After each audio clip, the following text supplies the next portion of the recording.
பேராசிரியரும் எழுத்தாளருமான வேங்கட சுப்பராய நாயக்கருடன் ஒரு சந்திப்பு. புதுச்சேரியில் பிரெஞ்சு பேராசிரியராக 24 ஆண்டுகளாக பணியாற்றி வரும் முனைவர் வேங்கட சுப்பராய நாயக்கர் லாஸ்பேட்டையில் வசித்து வருகிறார். தனது தொடக்க கல்வியை க்ளூனி பள்ளியிலும் மேல்நிலை கல்வியை ஃபாத்திமா பள்ளியிலும் பயின்றவர். பின்னர் கல்லூரி படிப்பை தாகூர் கலை கல்லூரியில் பயின்று பிரெஞ்சு மொழியில் பட்டங்கள் பெற்றார். என்னுடைய அப்பா MS ஆறுமுகநாயகர் ஒரு பழுத்த விடுதலை போராட்ட வீரர். மறைந்த தியாகி அன்சாரி துரைசாமி, SR சுப்பிரமணியம் போன்ற பெரும் தலைவர்களுடன், திரு காமராஜ், கக்கன், R வெங்கட்ராமன் போன்றவர்களுடன் பழகிய அனுபவம் உள்ளவர். என்னுடைய அம்மா ராஜரத்னம் அம்மையார், என்னுடைய அத்தை அல்லியங்கோதை அவர்கள் தான் என்னை சிறு வயதில் என் அம்மா இறந்த பிறகு எடுத்து வளர்த்தவங்க. 10ஆம் வகுப்பு படிக்கும்போதே அலியன்ஸ் ஃப்ரான்சைஸில் சேர்ந்து ஃப்ரெஞ்சு சிறப்பு வகுப்புக்கு போயிட்டு வந்தேன். அதுதான் முதல் அடித்தளம் எனக்கு ஃப்ரெஞ்சுக்கு ஏற்பட்டது. அதனுடைய தொடர்பும் சிறந்த அடித்தளம் கொடுத்ததும் அந்த படிப்பு தான். பிறகு BA முடித்த பிறகு MA ஃப்ரெஞ்சு படித்தேன். அதே தாகூர் கலை கல்லூரியில் சிறப்பான ஆசிரியர்கள் எங்களுக்கு அமைஞ்சிருந்தாங்க. பேராசிரியர் கிருஷ்ணமூர்த்தி, மறைந்த பேராசிரியர் சந்திரசேகரன், வெங்கட்ராமன், மிஸ் வெங்கட்ராமன், மிஸ் பன்னீர்செல்வம், இன்னும் சிறப்பான பேராசிரியர்கள் மிஸ் குப்புசாமி, மிஸ் ஜெயராஜ் தனியல், மதம் பாலலிதா, இப்படி பல பெயர் சொல்லலாம், மிஸ் வசந்தகுமார், இப்படி பலர் எங்களுக்கு பேராசிரியர்களாக இருந்தாங்க. இப்பயும் இப்போ துறை தலைவராக இருக்கிற மிஸ் கிரி ராமச்சந்திர பரமஹம்சா பாரதிதாசன் கலைக்கல்லூரியில், பிறகு மதம் நொயலா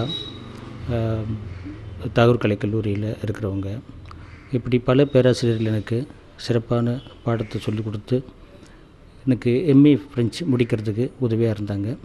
அதற்கு பிறகு MPhil புதுச்சேரி பல்கலைக்கழகத்தில் நாங்கள் தான் முதல் பேட்ச் MPhil ஃப்ரெஞ்சுக்கு.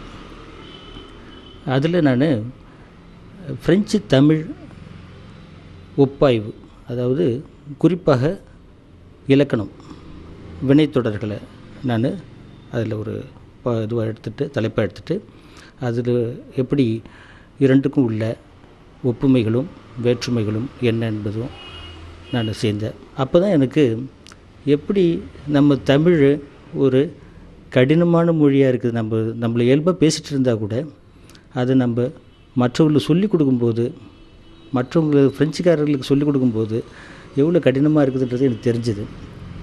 அங்கே அதாவது ஃப்ரெஞ்சு கொண்டு போகும்போது எவ்வளோ கடினமாக இருக்குதுன்னு தெரிஞ்சுது. அதுதான் எனக்கு பிற்காலத்தில் மொழிபெயர்ப்புக்கும் உதவியாகவே இருந்தது.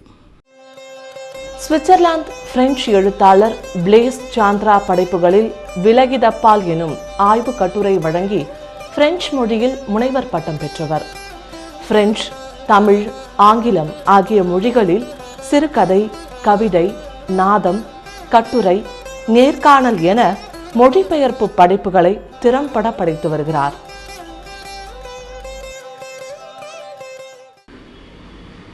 நான் அடிக்கடி சொல்லுவதுண்டு, தமிழ் என்னுடைய தாய்மொழி, ஆங்கிலம் பயிற்று மொழி, ஃப்ரெஞ்சு வயிற்று மொழின்னு சொல்லுவேன். அதாவது ஃப்ரெஞ்சு தற்செயலாகத்தான் நான் எடுத்து படிக்க ஆரம்பித்தேன். அது குறிப்பாக 10ஆம் வகுப்பு படிக்கும்போது தான் எனக்கு முதல்ல ஃப்ரெஞ்சோட தொடர்பு வந்தது. அதன் பிறகு தான் அதன் மேலே ஒரு ஆர்வம் ஏற்பட்டு, நான் இப்போ முதல்ல கொஞ்சம் நேரத்துக்கு முன்னாடி சொன்ன மாதிரி அலியன்ஸ் ஃப்ரான்ஸெல்லாம் சேர்ந்து சிறப்பு பாடங்கள்லாம் படித்த போது, அங்கே போன போது முதல் வகுப்பிலே நான் முதல் மாணவனாக தேர்ச்சி பெற்றேன். அப்போ ஒரு பெரிய சிறப்பான ஒரு விழாலாம் வச்சு அவங்க அதற்கு ஒரு பரிசெல்லாம் கொடுத்தாங்க. அந்த நேரத்தில் ஒரு ஈர்ப்பு ஏற்பட்டது எனக்கு அந்த மொழிபெயர்லேயே. இவ்வளோ ஊக்கம் கொடுக்குறாங்களே இந்த மொழிக்கு அப்படின்னு சொல்லி ஒரு ஈர்ப்பு ஏற்பட்டு அதற்கப்புறம் தான் அதை படிக்க ஆரம்பித்தேன். படிக்கும்போது பல சிறந்த படைப்புகளை படிக்கிற ஒரு வாய்ப்பு எனக்கு ஏற்பட்டது. அந்த வாய்ப்பால் தான் அதன் மேலே ஒரு ஈர்ப்பு வந்தது, ஒரு ஆர்வம் வந்தது. அதற்கு பிறகு அதை தொடர்ந்து படிச்சுட்டு இருந்தேன். அப்போ தான் எனக்கு தோணுச்சு, ஏன் இந்த படைப்புகள்லாம் நம்ம தமிழுக்கு வரல இன்னும் அப்படின்னு சொல்லி. அப்போ தான் நான் மொழிபெயர்ப்பில் ஈடுபட்டேன். எப்படி நம்மளுக்கு தமிழும் தெரிஞ்சிருக்கிறதால கொஞ்சம் நம்ம அதை கொண்டு வரணும் அப்படின்னு சொல்லி. பிற்காலத்தில் தமிழிலிருந்து ஃப்ரெஞ்சு கொண்டு போகிற முயற்சியில் ஏற்பட்ட போது தான் சென்னையில் மத்திய செம்மொழி தமிழாய்வு உயர்வாய்வு மையம் என்றது ஒரு அமைப்பு ஏற்பட்டது போது அங்கே ஒரு திட்டத்தில் சேர்ந்து குறுந்தொகையை ஃப்ரெஞ்சு மொழிக்கு கொண்டு சென்றேன். அதாவது இன்னும் அது நூலாக வெளிவரல, விரைவில் வெளிவரலாம். இப்பொழுது அந்த திட்டத்திற்கு அந்த பணியை முடித்து அவங்ககிட்ட சமர்ப்பிச்சிருக்கிறேன். இது எனக்கு மிகவும் மன நிறைவு தரத்தக்க ஒரு பணியாக நான் நினைக்கிறேன். இதே மாதிரி அடுத்தது ஐங்குறுநூறை ஃப்ரெஞ்சு கொண்டு போகிற முயற்சியில் ஈடுபட்டிருக்கிறேன். அது விரைவில் அந்த பணியை தொடங்க இருக்கிறேன். நான் ஃப்ரெஞ்சிலேருந்து பல சிறுகதைகளை நான் அவ்வப்பொழுது இலக்கிய பத்திரிகைகளில் வெளிவிட்டு வந்திருக்கிறேன். உதாரணமாக ஆரி த்ரோயாவுடைய பல கதைகள், மிஷேல் லூயியுடைய கதைகள், கீத மொப்பசானுடைய கதைகள், இப்படி பல சிறுகதைகளை மொழிபெயர்த்திருக்கிறேன். கவிதைகளையும் நான் மொழிபெயர்த்திருக்கிறேன், நாடகங்களையும் மொழிபெயர்த்திருக்கிறேன். இப்போ சில நேரங்களில் கட்டுரைகள், நேர்காணல்கள் கூட மொழிபெயர்ப்பு வந்திருக்கு ஃப்ரெஞ்சிலேருந்து தமிழுக்கு. அதே மாதிரி அது ஒரு தொகுப்பாக கொண்டு வரணும்னு ஒரு முயற்சி எடுத்து ஐயா பிரபஞ்சன் அவர்கள் தான் அதற்கு முன்னெடுப்பு செய்ததோடு மட்டுமல்லாமல் அதை ஒரு பதிப்பகத்தார்கிட்ட அறிமுகப்படுத்தி வச்சு மேலும் அதற்கு ஒரு நல்ல ஒரு அழகான ஒரு அணிந்துரையை எழுதி கொடுத்தாங்க. அதுதான் இப்போ கலகம் செய்யும் இடதுகை எனும் தலைப்பில் ஒரு நூலாக வெளிவந்திருக்கு. அது நற்றினை பதிப்பகம் வெளியிட்டிருக்கிறாங்க.